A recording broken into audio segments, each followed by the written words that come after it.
Hello children, welcome back to the channel. Today we will be taking up an important topic of collision. Now what do we mean by collision? We have a vague idea. Collision means when two bodies or two or more bodies collide.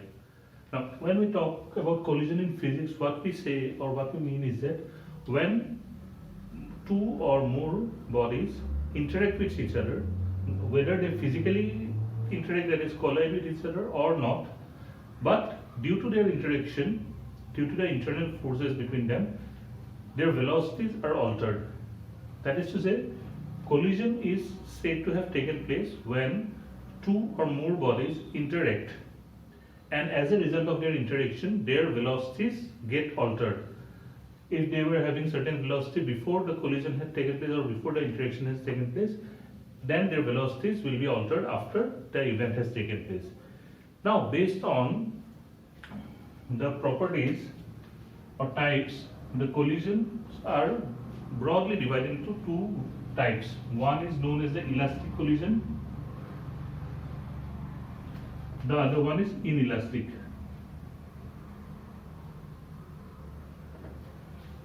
Now, how they are different is that, let's just see how they are different. First of all, in case of elastic and inelastic, both the types of collisions, one physical quantity, that is the momentum, the linear momentum, is conserved.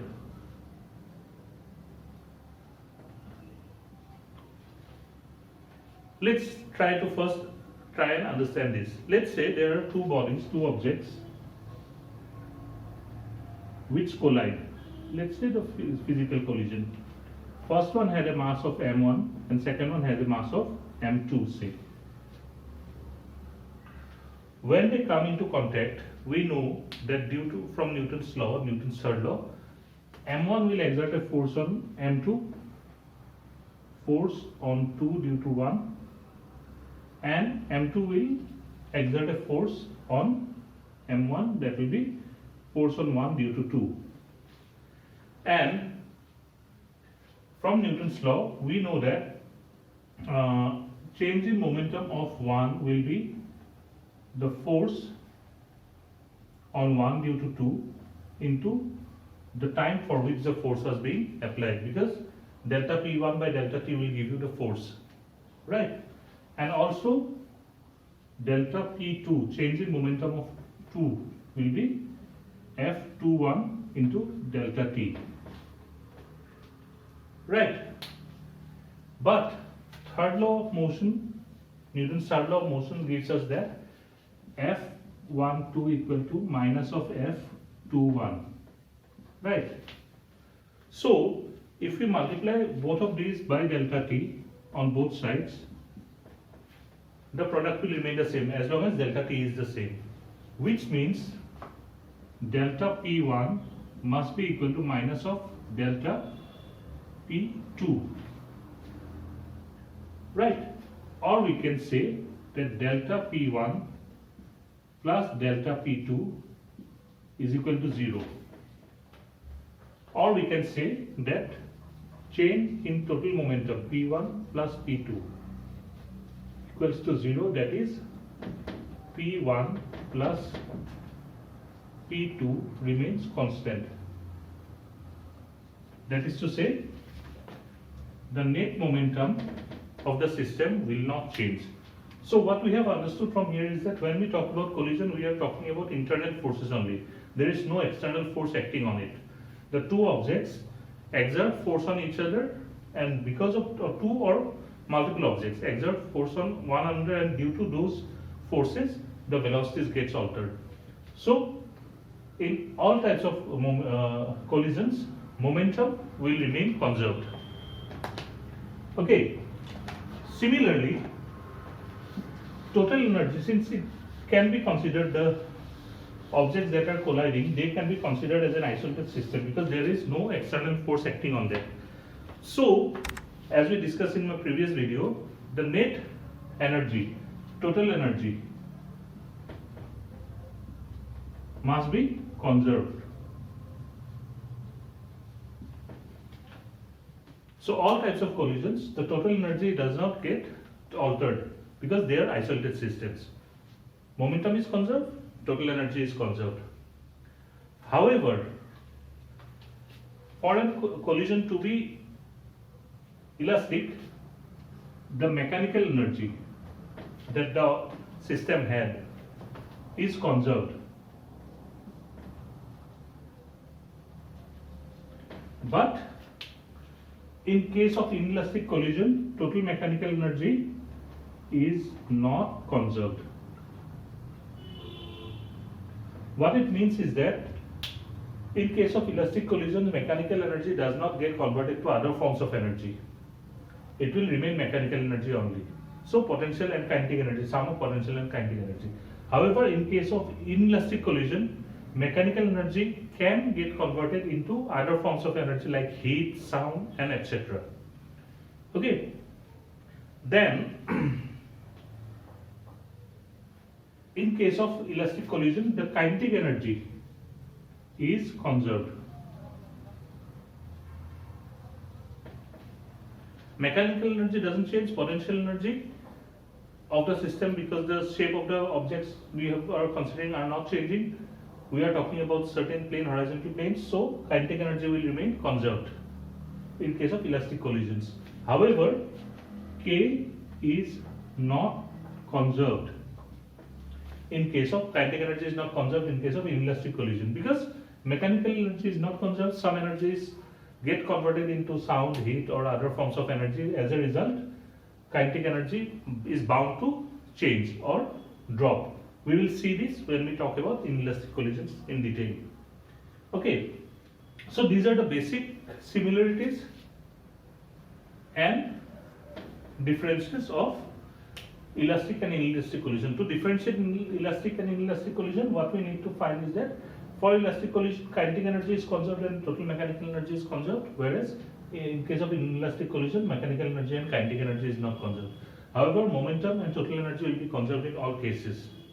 Okay, now there is one special type or special case of inelastic collision, which is known as perfectly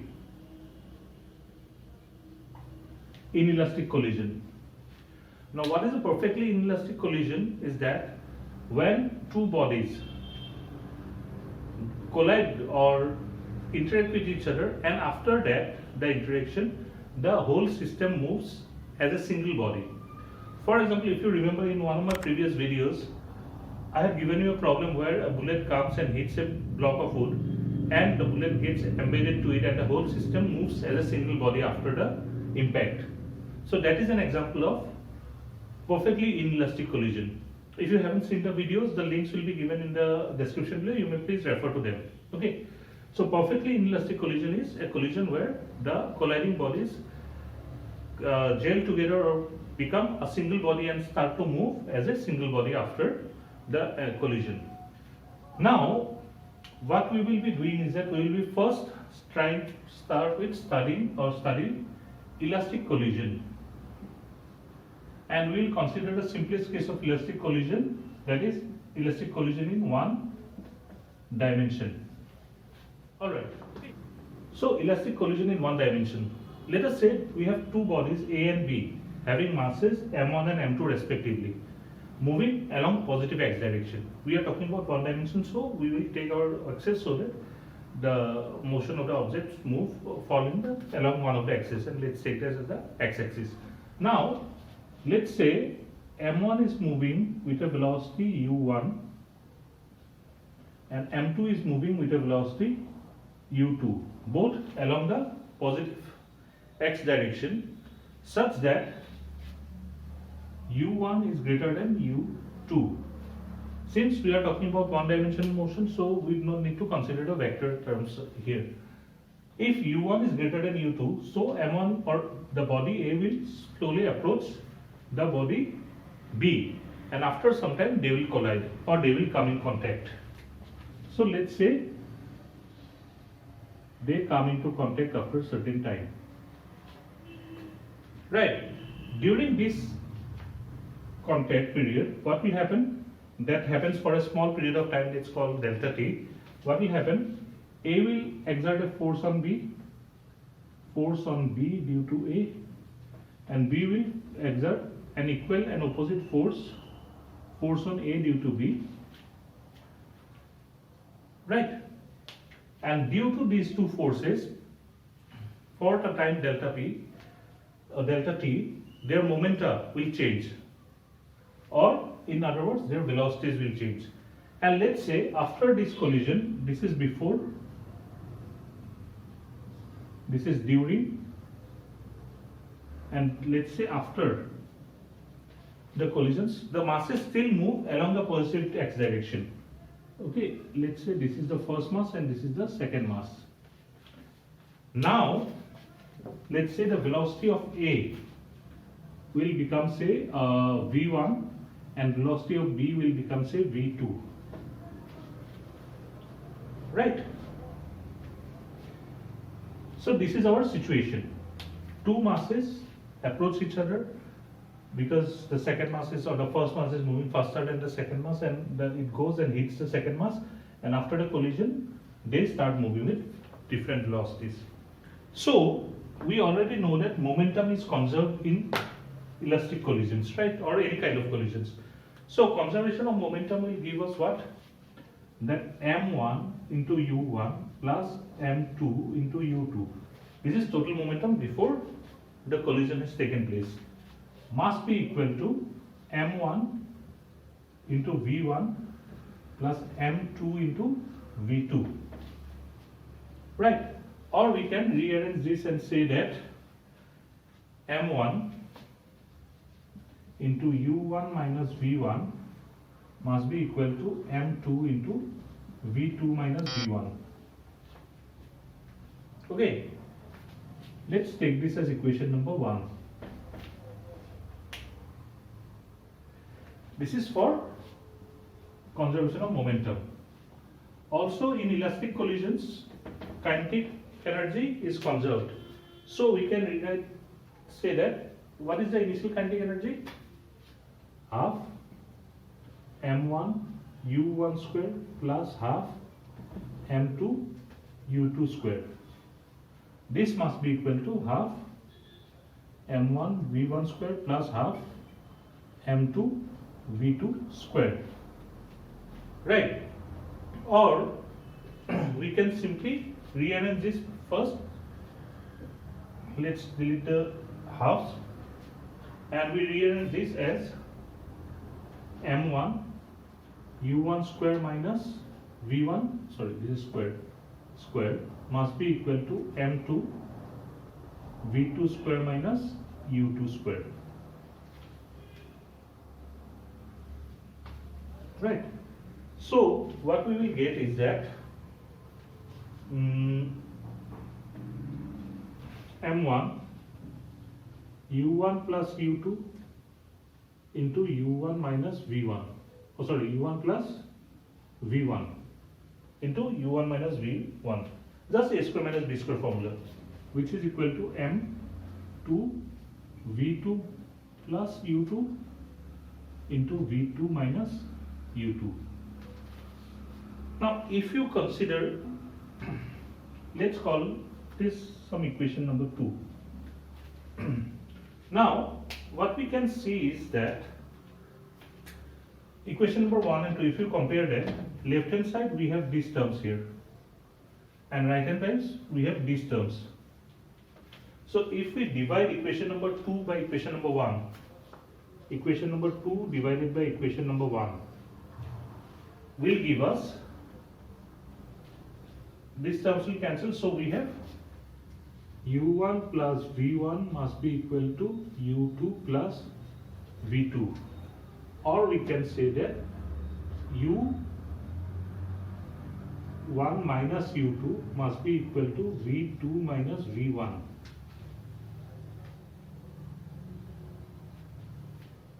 Right? But what is u1 minus u2? u1 minus u2 is the relative velocity of approach between these two. That is, at what velocity with respect to B, what is the velocity of u? Oh sorry, of A. At what velocity with respect to B, A moves. So we can say that u of A with respect to B is equal to V of B with respect to A. Right? Relative velocity of A with respect to B equal to relative velocity of B with respect to A. This is before collision, this is after collision, which means relative velocity of approach is equal to relative velocity of separation in case of elastic collision. Now, let us take this equation. Let's say this is equation number 3. So, let's write it somewhere. Equation number 3 is, because this is going to be very important, u1 minus u2 equals to v2 minus v1. This is equation number 3. Okay. So, what we are going to do is that we are going to use this equation and substitute the value in equation number 1. Let's white up board, clean this board up so that we can do rest of the calculations. So, what we are left with is that if we say equation number 3, we can rearrange this and say that we want to find, say, V1. So, we can substitute V2. From here, what will be V2? V2 will be equal to U1 minus U2 plus V1, right? Substitute this value into this equation, equation number 1. Left hand side will be this M1 U1 minus M1 V1. Right hand side will be M2 multiplied by, instead of V2 we will write U1 minus U2 plus V1 and then U2 minus U2, which is equal to M2 there M2 U1 minus 2 U2s, right? So 2 M2 U2 plus M2 V1. This must be equal to M1 U1 minus M1 V1. So if you take V1 comes to the same side, we get M1 plus M2 into V1. So we can club the U1 terms on the left hand side, which will be M1 minus M2 into U1, and then plus, this goes to the left hand side, 2M2 U2. That is to say, V1, velocity of the first object after the collision has taken place, will be given by M1 minus M2 divided by M1 plus M2 whole thing multiplied by U1 plus 2M2 by M1 plus M2 into U2. Okay. If instead we had expressed, instead of V2, if we had expressed V1 in terms of the other terms from equation number 3, that is to say, equation number 3 would give us now that V1 equals to, this comes to the left hand side, so equals to V2 minus U1 plus U2. If we substitute this value into equation number 1, we will be able to get the expression for V2, which will be V2 will be equal to M2 minus M1 by M1 plus M2 into U2 plus 2M1 by M1 plus M2 into U1. Please verify this at home. Okay, now let's consider some special cases of this. We have already found the expressions for velocity after collision for the first and the second particle. Now let's say, what if the two masses, that is M1 and M2, are equal? So if M1 equals to M2 equals to some value, say M, then let's call this equation number A and equation number B. Equation number A will give us V1, velocity of the first object, that is A, after collision will be m1 minus m2, that is m minus m, this term, whole term will be 0. So we neglect this term. Now if we come to this term, this is 2m2, that is 2m divided by m1 plus m2, that is again twice m. So this term will become unity, and so we have V1 equal to U2. And similarly from equation number B, V2 will be equal to U1. So if two equal masses have a head-on collision, that is they move and collide along a straight line, a one-dimensional collision, then what will happen?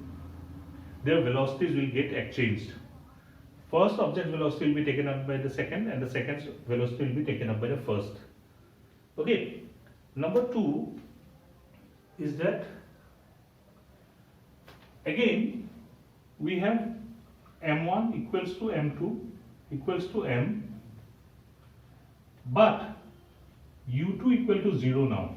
That is to say there are two equal masses, and the second mass is at rest, and the first mass moves with a velocity and hits the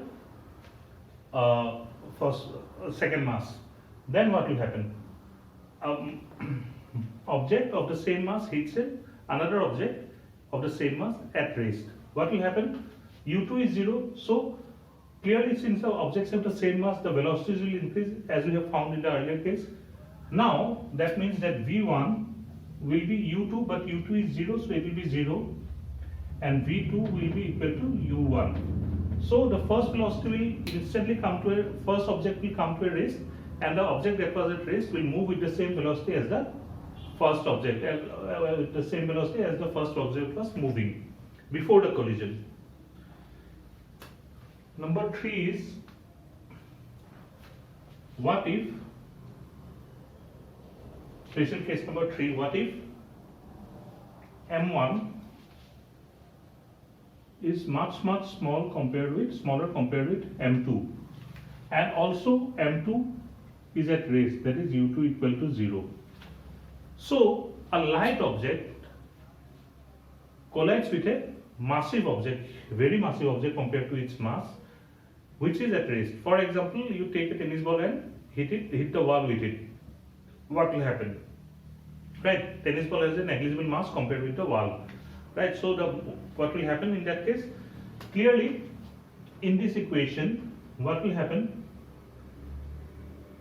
is that, say V1 of the first object. Now m1 is negligible compared with m2, so m1 minus m2 will practically be equal to minus m2. Again m1 plus m2 will practically be equal to m2 only. So this will give us minus m2 by m2, that is minus 1, so v1 will be equal to minus u1. And the second term, since u2 is 0, second term will be 0. What will be v2? Velocity of the massive object. See, for v2, first term this is 0, so it will be 0. Here twice m1 by m1 plus m2. Since m1 is negligible compared with m2, this term can be considered to be 0, which means this will be 0. So if a light object hits a massive object at rest, it will rebound with the same velocity. It will retrace its path with the same velocity, and the massive object will not move at all. Okay, what if we take the reverse case? That is to say, if m1 is much greater than m2, but m2 was at rest. So what if a massive object hits a very light object at rest? Okay, so what will happen then? We say v1, m1 is much greater compared with m2, right? So m1 minus m2 will be practically equal to m1, and m1 plus m2 will also be practically equal to m1. So this fraction will become unity, which means we have u1 here, u1, and for the second fraction, of course, this is 0, so second fraction will be 0. So v1 will be same as u1. So the massive object will keep on moving with the same velocity as u1.